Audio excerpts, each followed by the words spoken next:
What if the future of our gadgets, our phones, computers, everything ran on a completely different engine? Instead of just using the charge of electrons, imagine we could tap into their spin, that tiny quantum rotation, to process information way faster, more efficiently than we can even really picture now. That's the whole promise of Spintronics, isn't it? Exactly. But for years, the big hurdle has been controlling that spin reliably.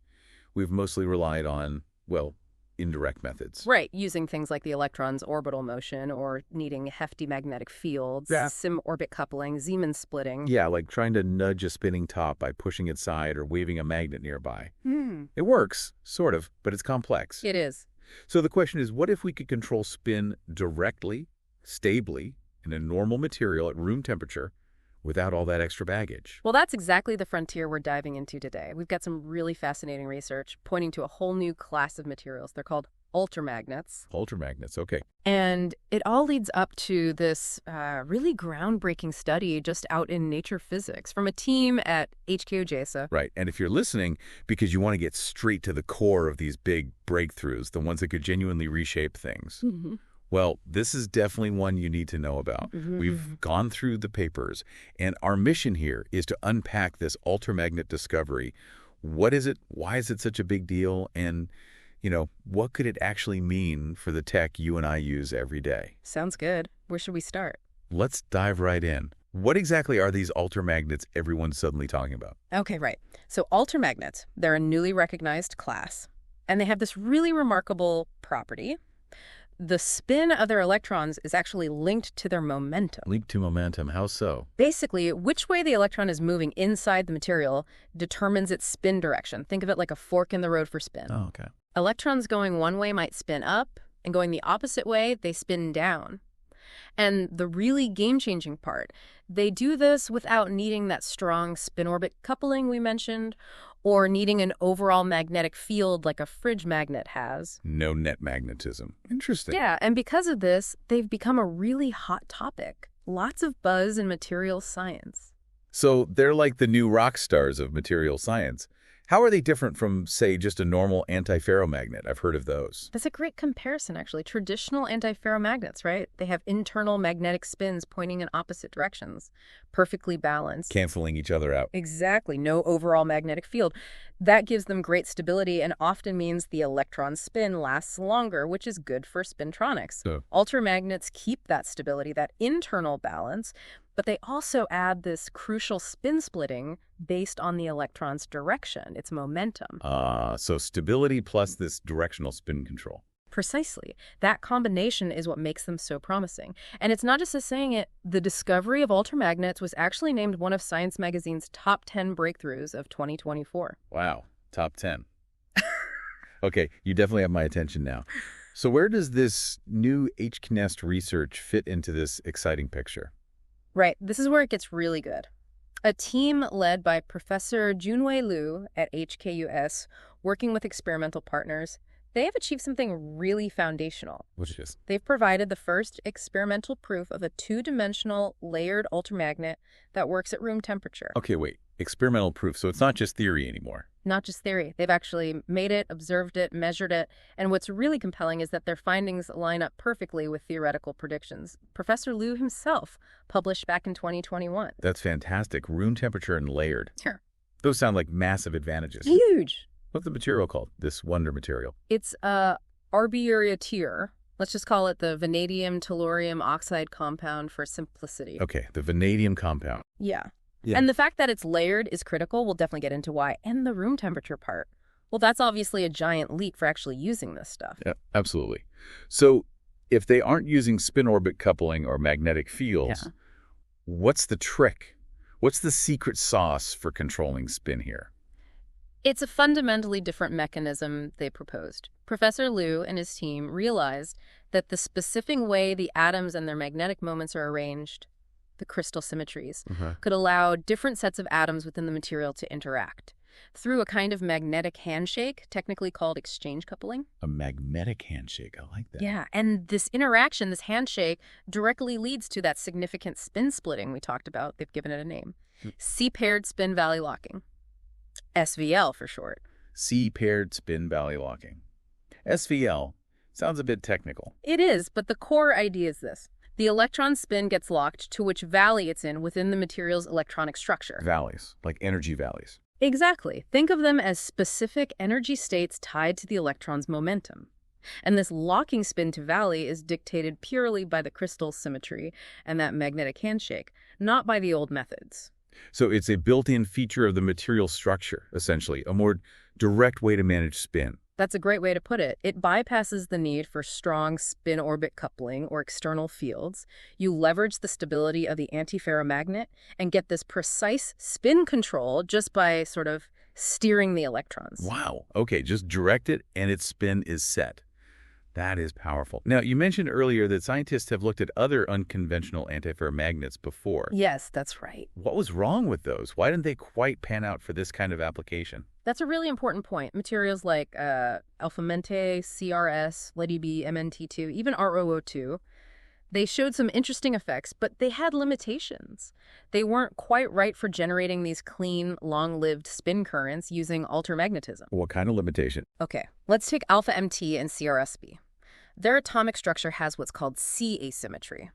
Think like a triangle, rotates into itself every 120 degrees. Right. Well, that symmetry means electrical current flows the same in all directions, and that results in spin currents that aren't really polarized. The spins aren't neatly aligned in one direction, which is what you want. Ah, so the symmetry kind of washed out the useful spin effect. Yeah. What about MT2? MT2 had two main issues. First, its magnetic structure is non-coplanar. Meaning? The little atomic magnets point all over the place, not just up or down or in a single plane. This messiness scatters the electron spins, scrambling the information. Not good for carrying data. Not at all. And second, it only works its magic at really low temperatures, below 87 Kelvin. Which is super cold. Minus 186 Celsius, so yeah, impractical for your phone or laptop. Definitely not practical. Okay, and ROO2. I remember some buzz around that one. ROO2 has been tricky. There's still debate about what its fundamental magnetic state even is. Is it truly antiferromagnetic or something else? An identity crisis. Kind of. While people have seen unusual electrical effects, its altermagnetic nature is still questioned, so it wasn't a clear-cut candidate. I see. And you also stressed that these earlier ones weren't layered. Why is being layered such a big deal for this new material? Yes, the layering. That's absolutely crucial. The fact that those previous materials weren't layered really limited how you could integrate them into devices. How so? With layered materials like this vanadium compound, you can potentially peel off incredibly thin sheets, maybe even single atomic layers. Like graphene. Exactly like graphene. And then you can stack these layers with other 2D materials. This gives you amazing control, almost like atomic Lego, to fine-tune the properties. Okay. For you listening, wanting the shortcut, the lack of layering in older materials was a major roadblock for building actual devices. This new material overcomes that. Got it. Atomic Lego. That opens up a lot of possibilities, I bet. What kind of things become possible with layered altermagnets? Oh, the potential is really exciting. You could potentially create things like topological superconductors. For quantum computing. That's one major area, yeah. By putting these layers next to conventional superconductors, you could also tune their electronic properties very precisely using electric fields, like in a transistor. Right. And the stacking ability, it lets you create something called moire superlattices. Moire. Like when patterns overlap. Exactly. Twisting or stacking these 2D layers creates larger repeating patterns, and these can give rise to completely new and sometimes unexpected electronic behaviors. It's a huge area of research right now. Sounds like a materials scientist's dream playground. So how did the HKUST team actually prove all this? How did they see this C-paired spin valley locking in their material? What did they do in the lab? They used a combination of really powerful techniques. First, spin RPs, spin and angle resolved photo emission spectroscopy. That sounds intense. It is. You shine light on the material and measure the energy, momentum, and spin of the electrons that fly off. Gives you a very detailed picture of the electronic structure. Okay, so direct measurement of spin. Direct measurement. Then they used STM-STS scanning, tunneling microscopy, and spectroscopy. This lets you see the surface atom by atom and probe the local electronic states. Atomic scale maps. Precisely. And critically, they backed all this up with first principles calculations. These are sophisticated computer simulations based on quantum mechanics to check if the experimental results match the theory. Covering all the bases, experiment and theory. So what were the killer results, the aha moments? The spin RRPs was definitely an aha moment. They could directly see the C-paired spin valley locking. How? What did it look like? They observed that in the electronic structure, there are these energy dips, these valleys we mentioned, called X and Y valleys. And they saw that electrons in the X valley had one spin polarization, say, up, while electrons in the adjacent Y valley had the opposite polarization, down. This alternating spin pattern between related valleys. Exactly. That specific alternating pattern, linked by the crystal symmetry, was the smoking gun for C-paired SVL.